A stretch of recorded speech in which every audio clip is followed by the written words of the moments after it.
Na wakati ambao ninaongea kuhusu imani, ninataka kuongea kuhusu the art. Yaani unakuta kwamba moyo wa imani.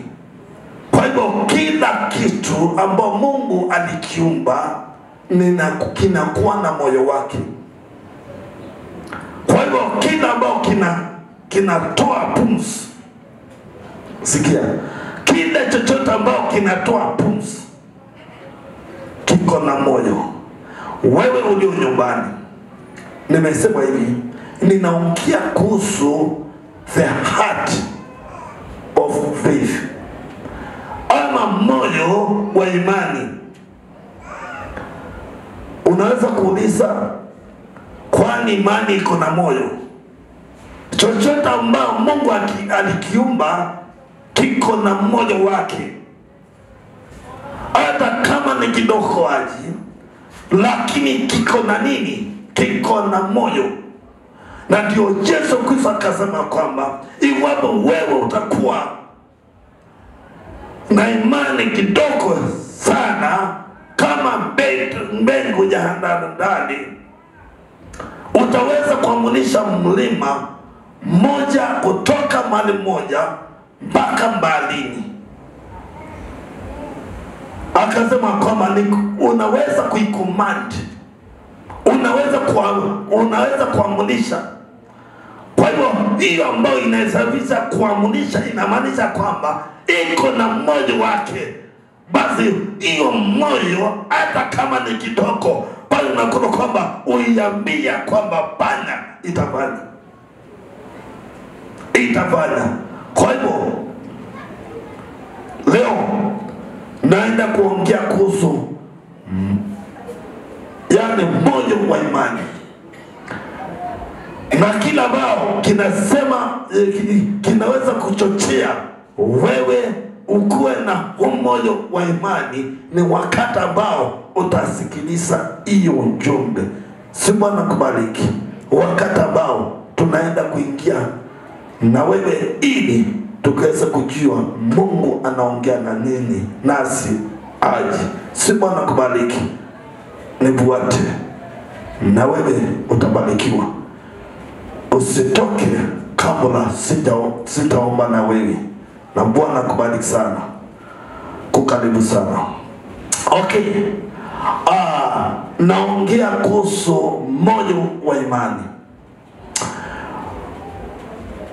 Tunaweza kuanza katika kitabu ambao iko katika kitabu ni Romans ama Warumi 10:17. Ndio inasema kwamba chanzo cha imani ni nini? Ni kusikia. Kwa hivyo unakuta kwamba kwanza ila hadi ya kusikia. Umesikia nini? Umesikia nini? Baada kusikia nini hiyo ambayo umesikia, basi umesikia nini na inatokana na wapi? Lakini nasema kwamba ni chanzo cha imani ni kusikia, na kusikia neno la Mungu, si kitu kingine. Halo? Yaani unakuta kwamba unaweza kusikia maneno ya watu. Unasikia mambo ambayo unakuta kwamba watu wanasema kwamba kukaa walikuwa wanasema. Watu wale ambao wa kwanza walikuwa wanasema. Lakini kila ambao kiko, basi kila ambao kiko chanzo cha imani, ili wewe ukikuwa na hiyo moyo wa imani, lazima ujue kwamba kusikia. Yani kusikia.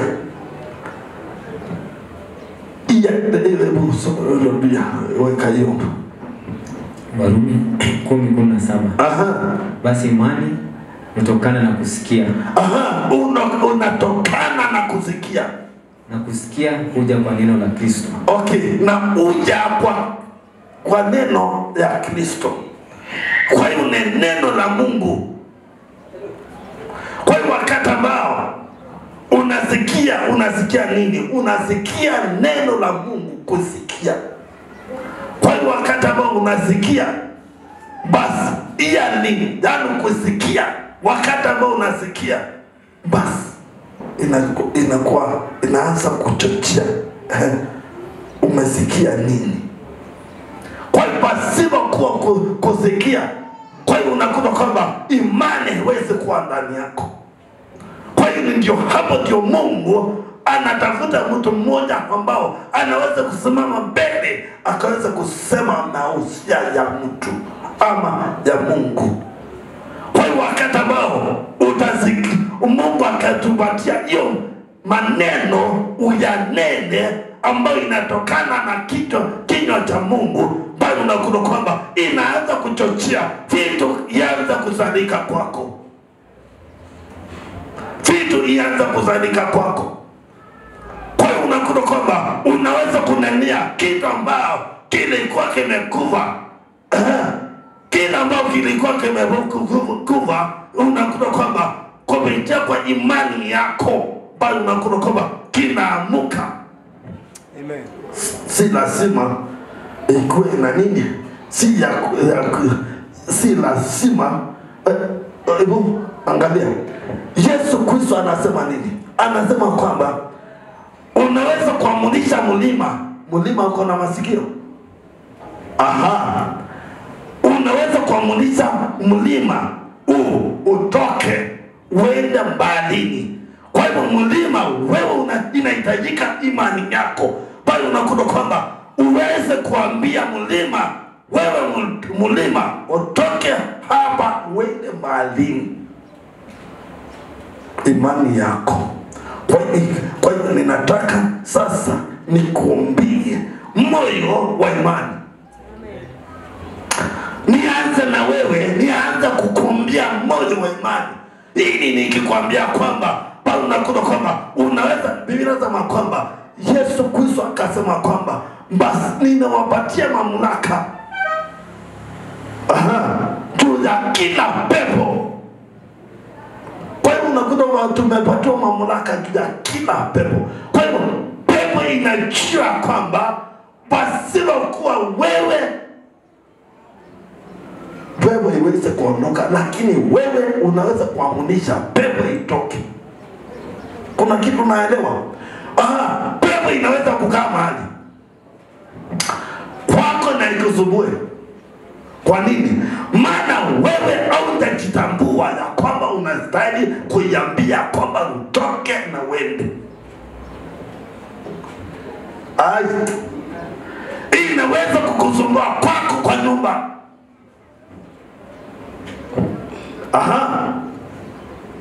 Mbende inaweza kukusumbua.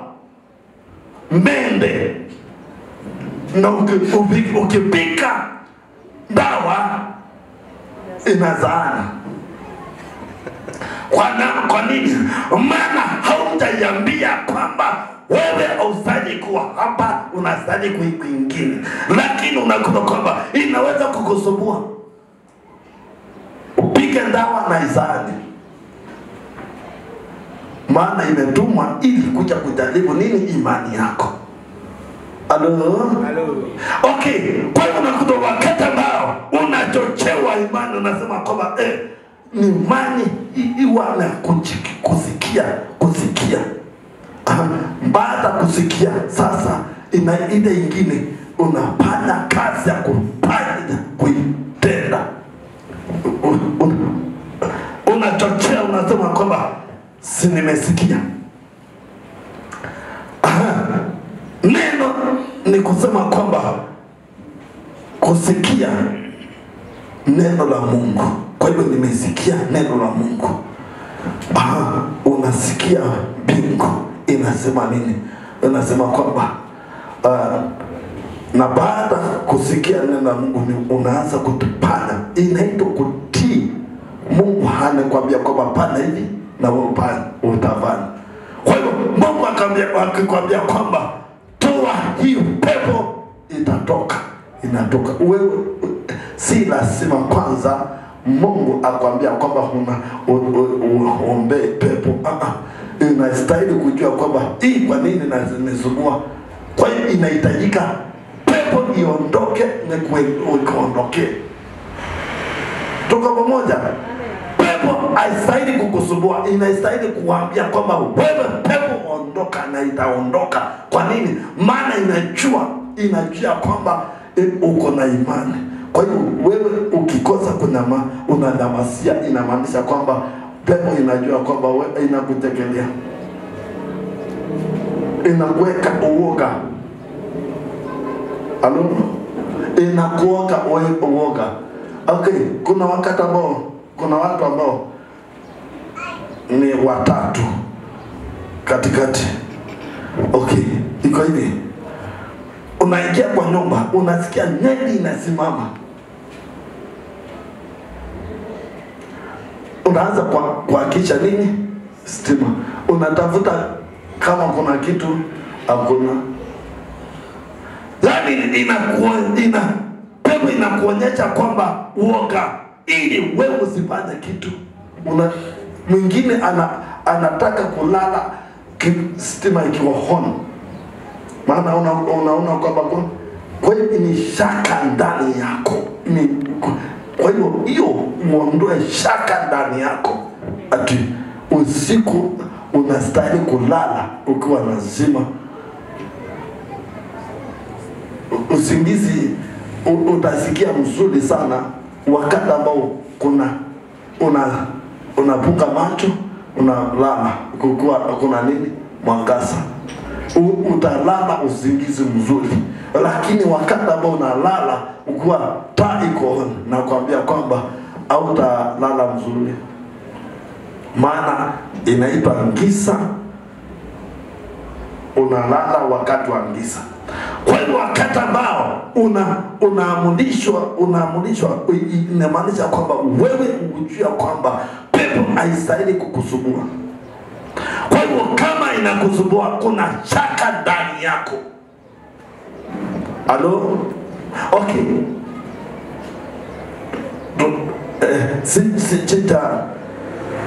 Tunaingia hapo ndani kidogo. Inasema kwamba hebu rudi hapo.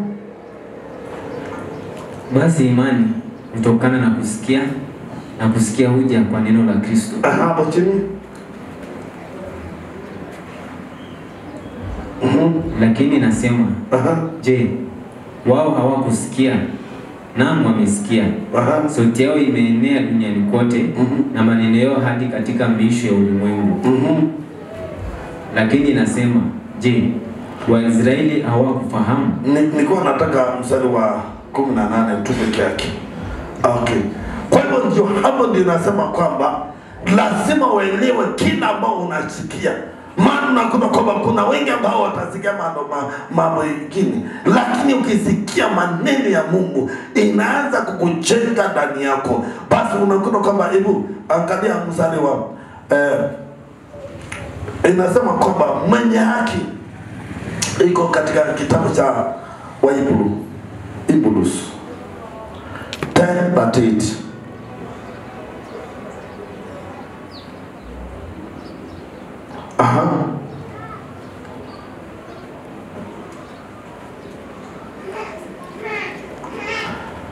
Mwenye haki ataishi kwa imani. Kwa hivyo mwenye haki anaona kwamba mwenye haki ataishi kwa imani. Kwa hiyo unakuta kwamba kama wewe ni mwenye haki, utastahili kuishi kwa imani. Na tumeitwa kuwa wenye haki mbele za Mungu. Okay. Kwa hivyo tunaishi kwa imani. Na ndio hapo ndio nasema kwamba ninataka mstari wa 10:38.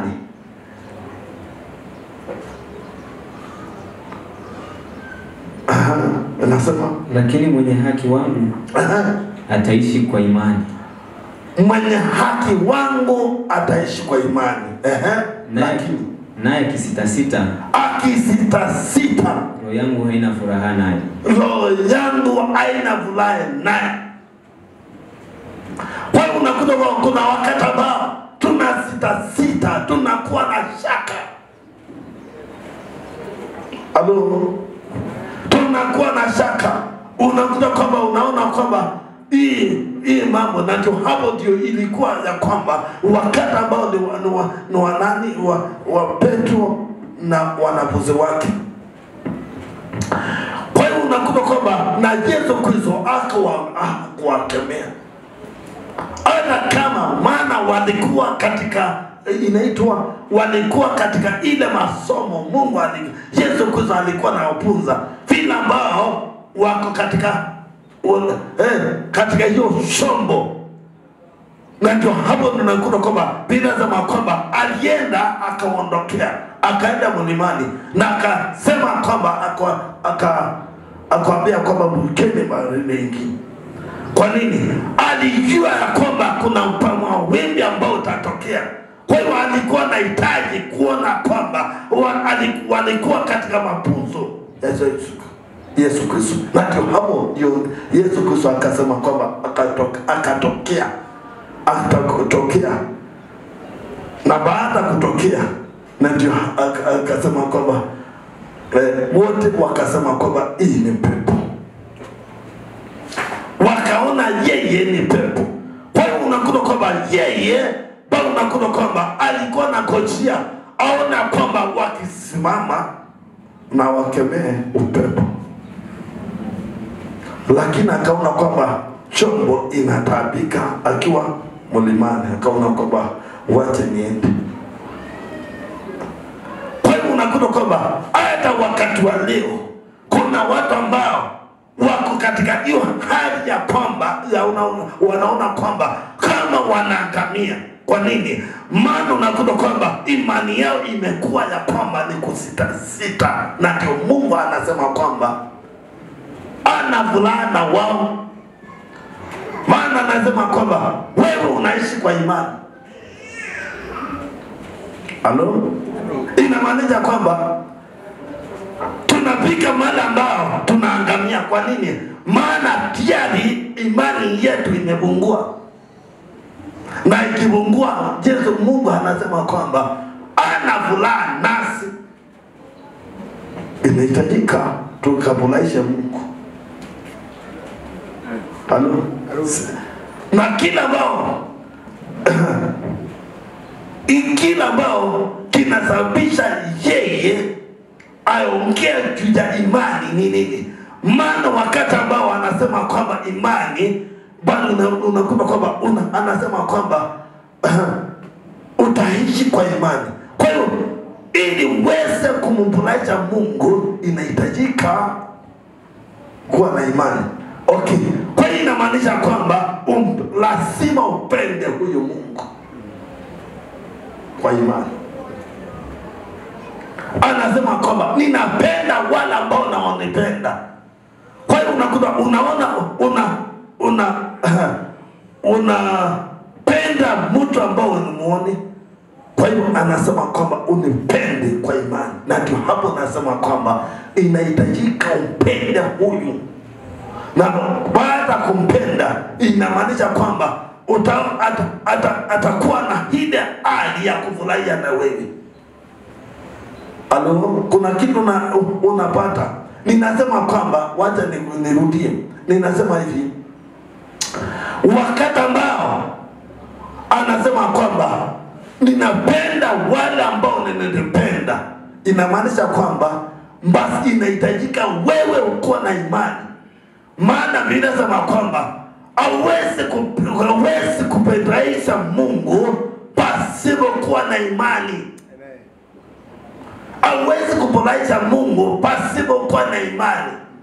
Okay, na ndio anasema kwamba wewe mwenye haki wangu ataishi kwa imani. Na ndio anasema kwamba nami ninapenda wale ambao wananipenda. Kwa hiyo lazima ukuwe na hiyo imani uweze kupolaisha Mungu. Kwa hiyo wakati ambao unakuwa na imani ambayo inasita, Mungu anasema kwamba anavulana wewe. Na imeiweka. Kwa hiyo kila ambao kiko ili uweze kumulaisha Mungu, basi inastahili kuwa na imani. Kwa hivyo hiyo imani inahitajika usikie hiyo neno ya imani. Hata kama amekukemea, hata kama amekwambia nini, lakini kama imetoka kwa Mungu, basi nakuta kwamba haitakuja kukua, bali itakuja kukuinua. Imetoka kwa Mungu. Kwa hivyo wakati ambao imetoka kwa Mungu, inakuja ili kuja kukuinua, inakuja ili kuweza kukuponya, maana imetoka kwa Mungu. Na ndio anasema kwamba mawazo ambayo ninakuwazia wewe ni mawazo mema. Kwa hivyo mawazo ya kuendelea. Kwa hivyo siko mawazo ya kukuangamiza, lakini ni mawazo kukupanya wewe uendelee. Kwa hivyo ndiyo neno ambao Mungu inatoka kwake. Kwa hiyo ndio unakuta kwamba wakati ambao unasikia hiyo neno, basi hiyo neno inamaanisha kwamba basi kuisikia tu inakupanya wewe uendelee. Inaitwa imani. Na tu hapo ninasema kwamba, na tu hapo ndio sasa ninataka kuingia nikueleze moja wa imani inatokana wakati gani. Kwa hiyo unakuta kwamba kuna keys kwanza ni 3, na ndio nasema kwamba basi inaitwa kusikia. Okay, ile ingine ni listen. Listen tunaweza kuiita listen, kusikiliza. Unasikiliza, umeambiwa nini?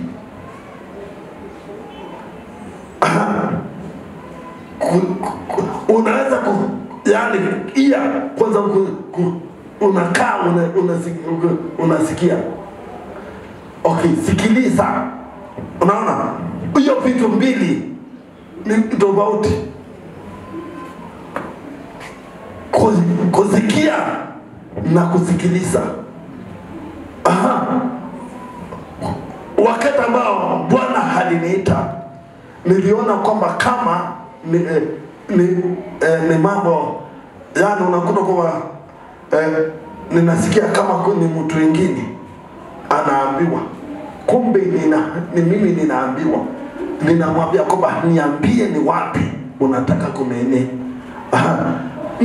Ninasikiliza bila ambao anataka, bali unakuta kwa kusikia kama bila ambao anasema kwamba kama umeambia kwamba ni chapati, ni chapati, si mandazi.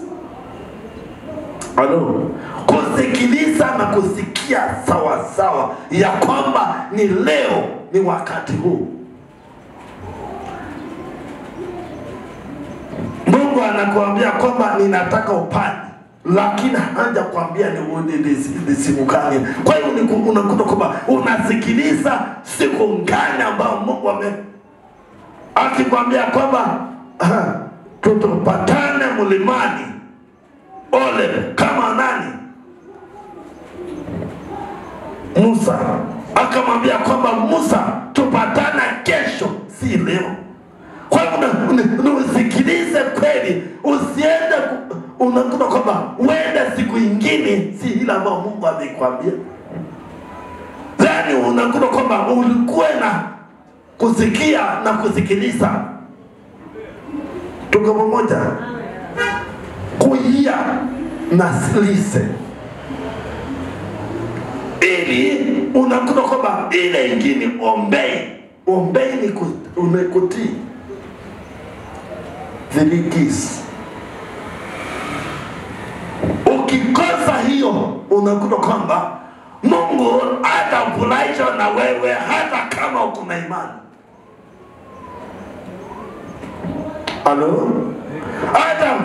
Hata furahisha na wewe. Maana wakati ambao wanakuambia kwamba tupatane mlima Moria, basi akwambii mlima ingine, anasema kwamba mlima Moria only that. Kwa hiyo kuna wengi ambao wameambiwa back to foundation, lakini wameenda wengine. Kwa hiyo inamaanisha kwamba watakaa huko mpaka maza, mpaka wakati na ndio unakuta kwamba baraka yako iko mahali pamoja. Alo? Kwa hiyo unakuta kwamba kila ambao Mungu anasema hivyo ndivyo iko, usikilize na 3 keys. Hiyo nimesema listen, obey. Kwa hiyo wakati ambao unapatana hiyo yote vitatu, mbona unakuta kwamba itakuwa rahisi. Hata watu ambao wakikwambia kwamba si hii utakuwa ya kwamba unajua kwamba ni Mungu aliniongelesha.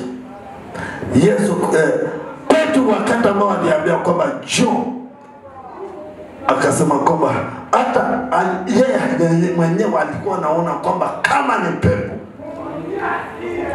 Alo? Alikuwa anaona kwamba kama ni pepo.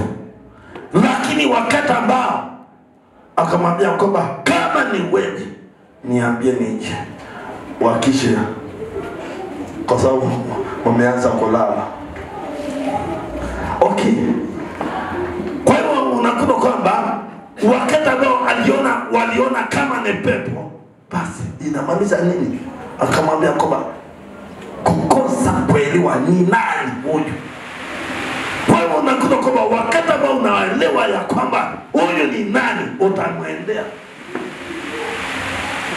Na ndio wakati ambao alimwendea, ninasema kwamba walipitia ya maji kwa imani. Alo?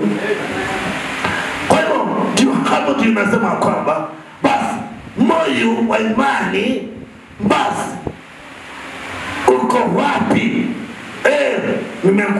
Nimeongea na unaniuliza na hii moyo wa imani ni gani?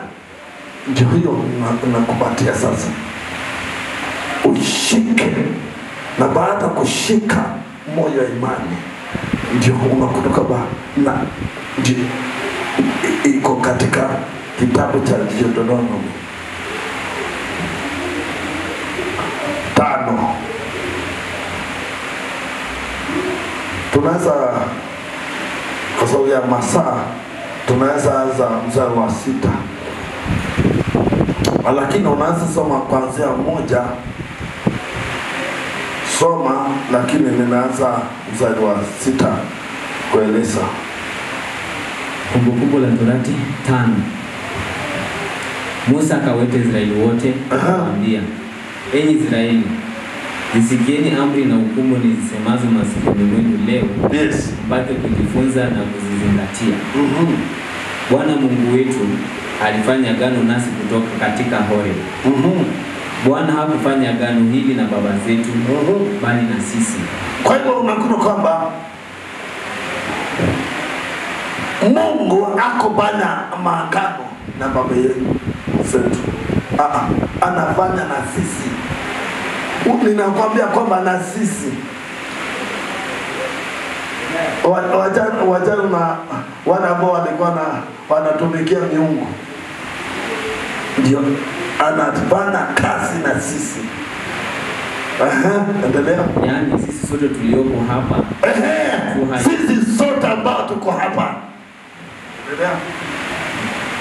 Bwana alisema nanyi uso kwa uso mlimani, kutoka kati ya moto. Nami wakati ule nikiwa nimesimama kati ya Bwana na ninyi, ili kuonyesha neno la Bwana. Maana mliogopa kwa sababu ya ule moto, wala hamkupanda mlimani. Naye akasema, mimi ni Bwana Mungu wako, niliyekutoa katika nchi ya Misri. Sikiliza sasa. Katika nyumba ya utumwa. Usiwe na miungu mingine. Hapo ndio nini? Tekini anasema kwamba usikue na miungu mingine. Kwa hivyo hiyo ndio art Kwa hiyo ukienda kuteleza unakuta kwamba Mungu hatakuwa na furaha na wewe. Endelea.